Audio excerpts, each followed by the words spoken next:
Ayon po sa top analyst na si Ginoong Javon Marks, si Shiba Inu ay nagpapakita ng tinatawag na textbook bull signals.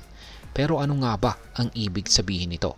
At bakit po naniniwala ang analyst na may malaking rally itong paparating? Posibleng umabot daw ito sa presyong 40 digits 81. Kaya aalamin po natin sa video na ito ang kompletong detalye tungkol dito. Pero bago po tayo magpatuloy, ay nais ko lamang po munang bigyang linaw ang aking disclaimer kung saan ang nilalaman po ng video na ito ay hindi po ito isang financial advice. For education and information purposes lamang po ang layunin nito. Ayan.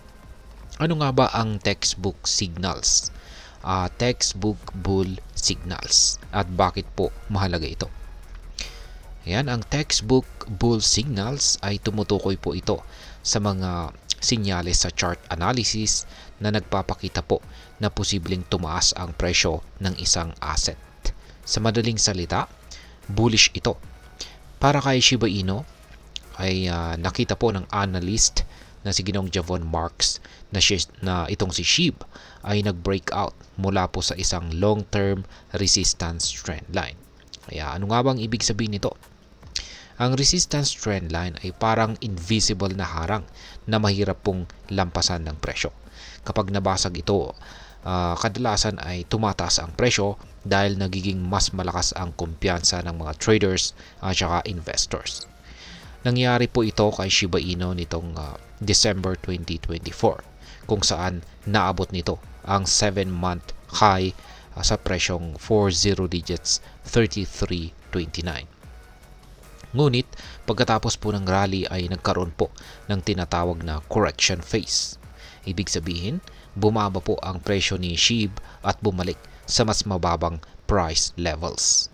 Ngunit ayon po kay Ginoong Marks, hindi po ito masama. At bakit? Dahil nag-retest si SHIB sa breakout level at nag-hold ito bilang support. Ang ganitong galaw ay tinatawag po niyang textbook bull signal dahil nagpapakita ito na handa nang umakyat muli ang presyo ni SHIB.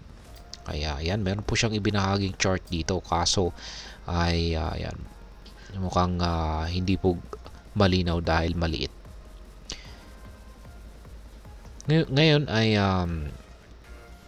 ano po ang mga price targets para kay SHIB base sa analysis ni Ginoong Javon Marks. Yan, meron po siyang dalawang mahalagang price targets dito na ibinahagi sa kanyang chart analysis dito. Una ay ang presyong 40 digits 81 at pangalawa naman ay ang 30 digits 155.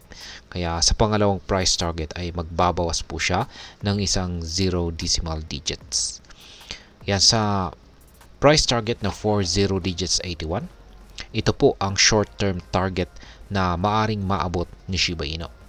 Kapag nangyari po ito, posibleng tumaas ang presyo ni SHIB ng hanggang 264% mula sa kasalukuyang presyo nito na 40 digits 2108. Yan, sa pangalawang target na 30 digits 155, ito naman ang long-term target price na sinasabi ni Ginoong Marks na posibleng maabot ni Shiba Inu sa kasagsagan ng bull cycle nito. Kung mangyari po ito, magiging all-time high po ito para kay SHIB. Ngayon ay ano naman po ang hidden bullish divergence? Yan, isa pang dahilan kung bakit bullish po itong si Ginoong Marks kay Shiba Inu ay ang tinatawag na hidden bullish divergence.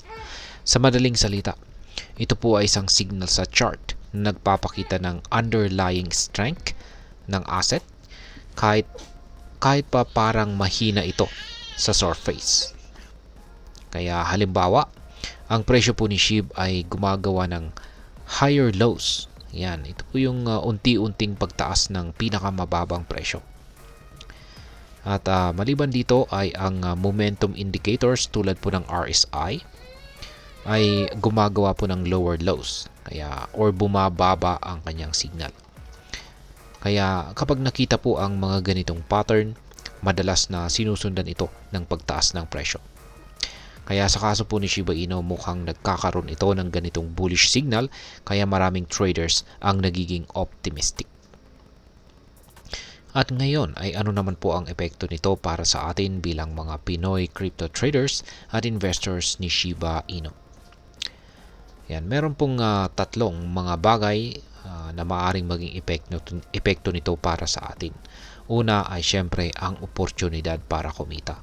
Kung tama po ang prediction dito ni Ginoong Marks at umabot nga si SHIB sa presyong 40 digits 81, malaki pong gain ang makuha natin yan sa pagko-hold kay SHIB ngayon.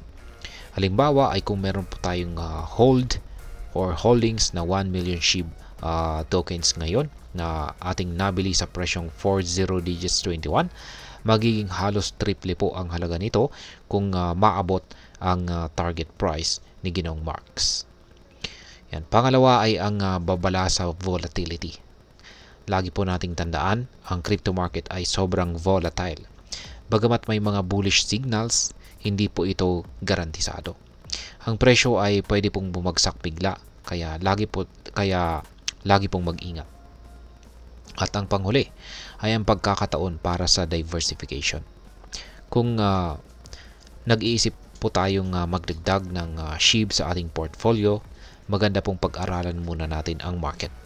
Tandaan na si SHIB ay isang meme coin, kaya dapat pong balansehin natin ito ng mas stable na asset tulad po ni Bitcoin o Ethereum. Ngayon ay ano naman po ang aking masasabi tungkol dito? Sa aking pananaw, si Shiba Inu ay isang high risk, high reward investment. Ang mga bullish signals ay nagbibigay po ng pag-asa na posibleng tumaas ang presyo nito. Pero hindi natin dapat baliwalain ang risk.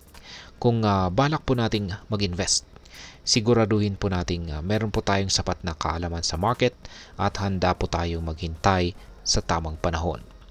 Sa kabuuan, ang pag-invest po sa crypto ay dapat ginagawa ng may disiplina at saka tamang mindset. Tandaan, hindi po natin kailangang habulin ang bawat rally. Mag-focus po tayo sa long-term goals bilang isang investor. At ayan, hanggang dito na lamang po tayo sa video na ito mga ka-crypto.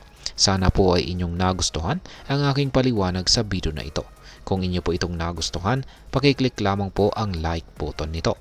Marami pong salamat sa panonood. Ingat po tayo lagi at God bless po sa ating lahat.